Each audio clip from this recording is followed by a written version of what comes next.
John Edwards, who ran for president three administrations ago, and then was, stripped of his public integrity as a result of his personal behavior, had a platform that has never left me.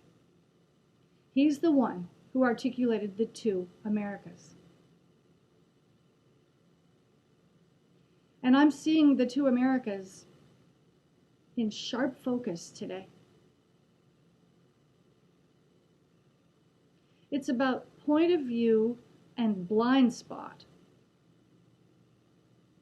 We're all entitled to our point of view. I mean, we're all entitled to free speech and expressing our point of view.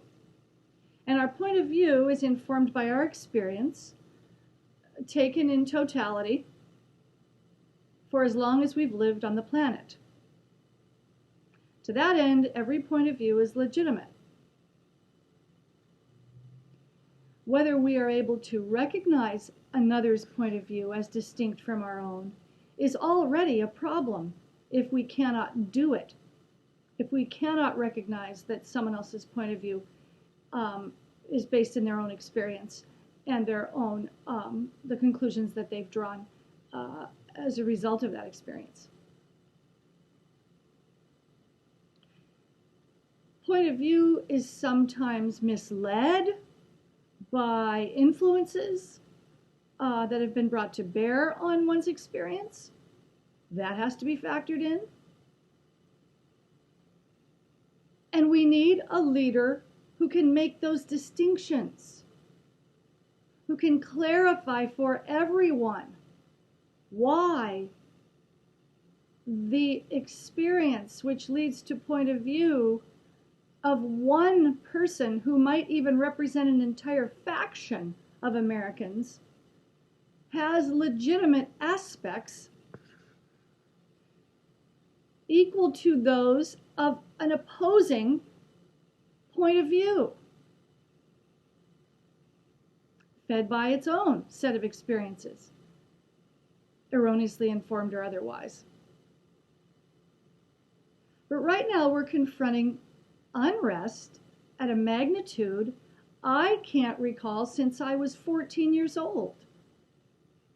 Back in the 70s, the early 70s, when there were riots in the schools.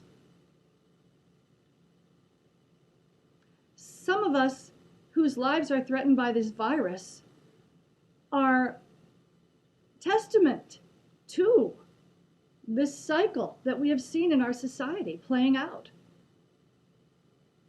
Ask us, we'll tell you. And you know I will. You know I will.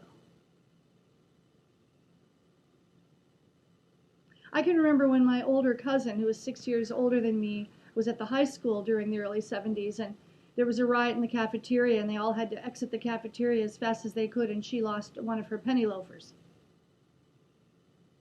Came off her foot. I mean, that was the gravity of the experience of my family, that I had a cousin who lost a shoe.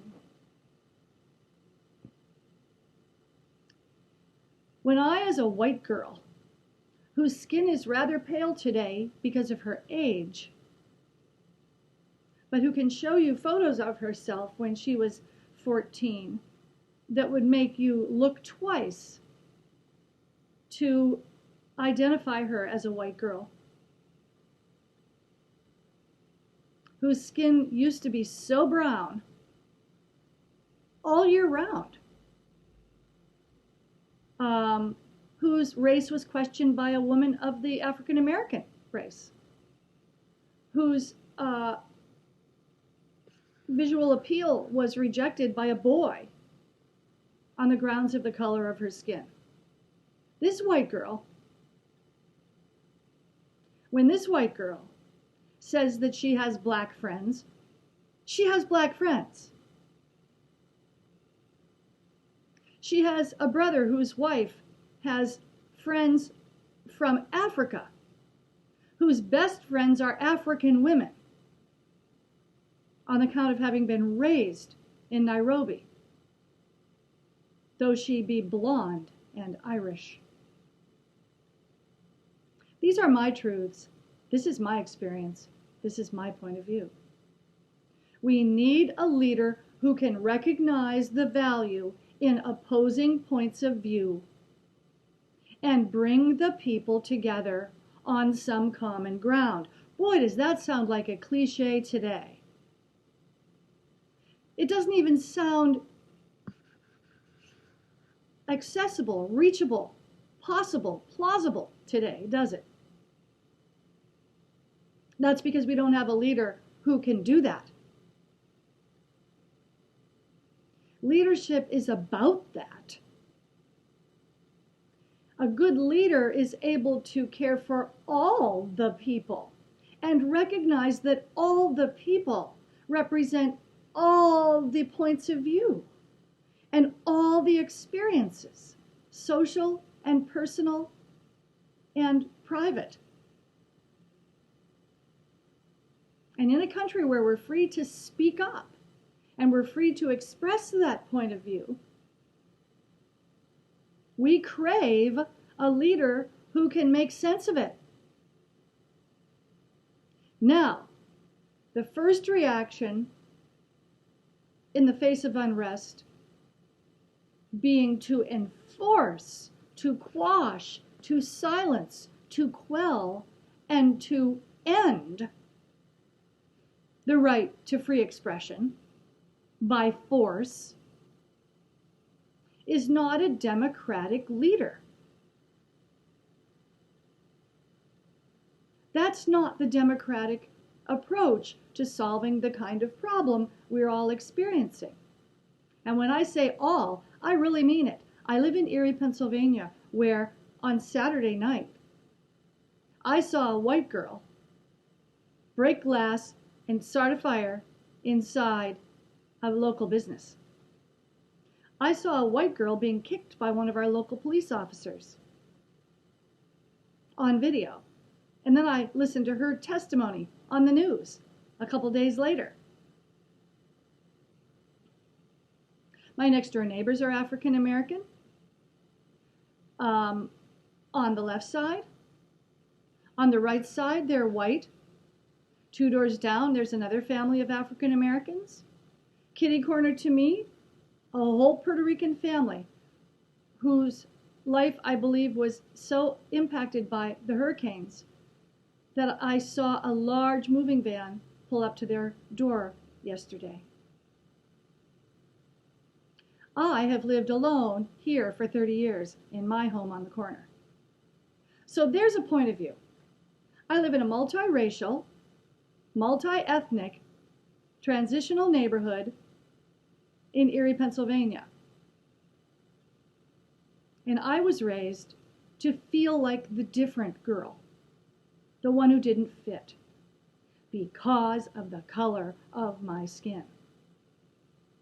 Now that's just one point of view. You have yours. Everyone has one. Tucker Carlson has one.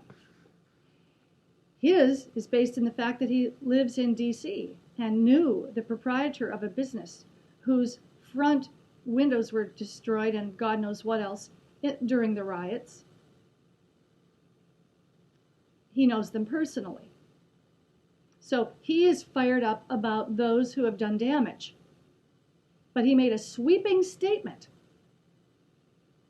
about the protests.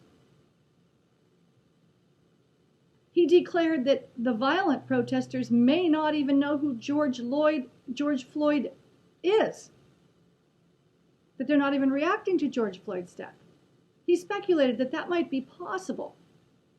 He also suggested, implied, that the protests in large part weren't peaceful, whereas we have endless footage of thousands and thousands and thousands of people who are simply walking, marching in relative silence. And he's allowed to make his opinion, his point of view, public, nationally and internationally. We need a leader who can make sense of it and draw the two factions, fed by different experience different socioeconomic experience together toward common ground.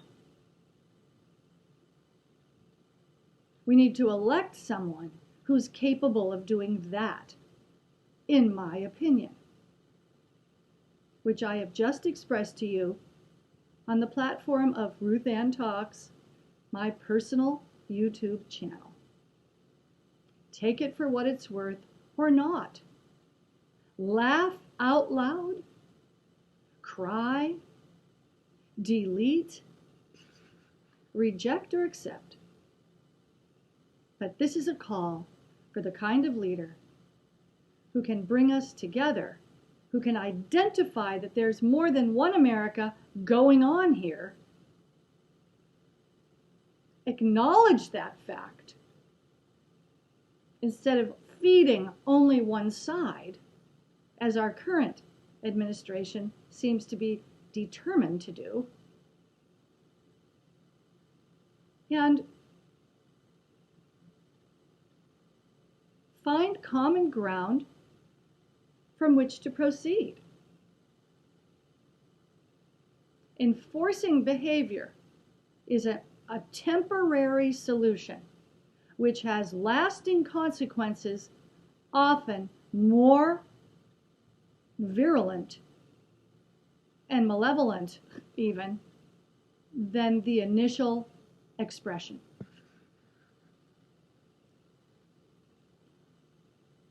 Enforcing a child's behavior repeatedly dements that child, disturbs that child,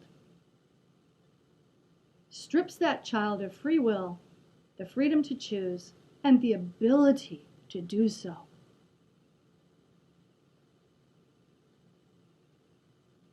It's called killing the spirit. We need a leader who can save the spirit of the people in the United States.